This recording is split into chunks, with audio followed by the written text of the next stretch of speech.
Welcome to another episode of For the Love of Pups. I'm going to be grooming a Lhasa today.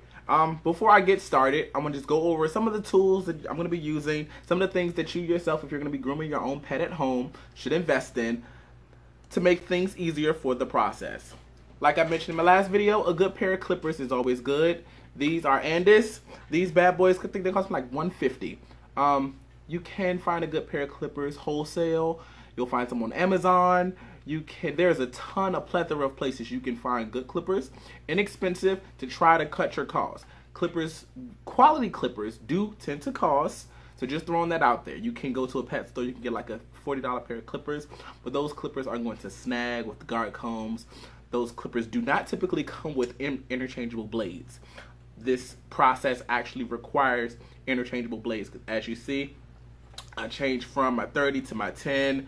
I haven't got into other cuts yet where I use like 7s and 5s, my 5/8, different lengths. All of these things, give you different lengths.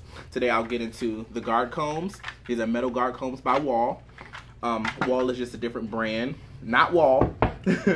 WAHL, W-A-H-L. That's the name of the brand. Today I'm going to be doing a clip-on comb all over the dog, and that's just to still leave it a little fluffy. Under most clip-on combs, I use my 30 blade. A lot of groomers use their 30 blades. You can also use a 10 or a 15. They do give you equal cuts, but the 30 is the sharpest. It's the most efficient. So this is a WAHL 30, and I'm going to be doing a number 2 clip-on comb. That's the dark blue. If you don't have the metal clip-on combs, you can get the metal clip-on combs from Pet Edge. I'll put the link for Pet Edge down bottom. If you do not have the metal clip-on combs, you can use the plastic clip-on combs, the guard combs that are less expensive. And I don't want to say they don't work as good, but I myself have found better quality in the metal combs. You will find yourself going over the dog multiple times. In dog grooming, you go over it over and over and over until you get that perfect look that you're looking for. If you are grooming your own pet at home, you will find sometimes your pets are a little more antsy, a little bit more movie. The dog that I'm doing today does move a lot. Just to pre-warn you, I try to get the best angles, try to make sure I get the dog in all of the best ways so you can actually see and you can actually follow me through the process of doing the haircut. This slicker brush right here is one of my favorites. It has this.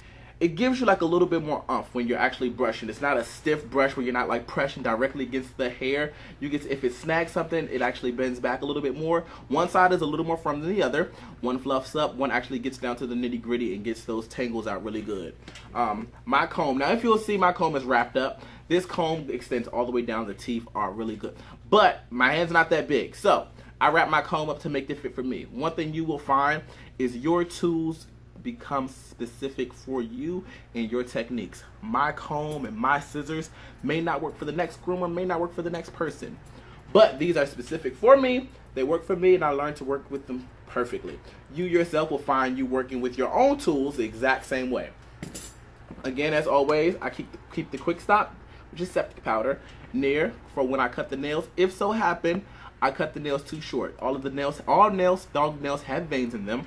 So if you cut them too short, they will bleed. It is not the end of the world. It does happen. Even the best professionals quick nails. Hopefully today we don't quick any nails. I don't expect to. And let's get started.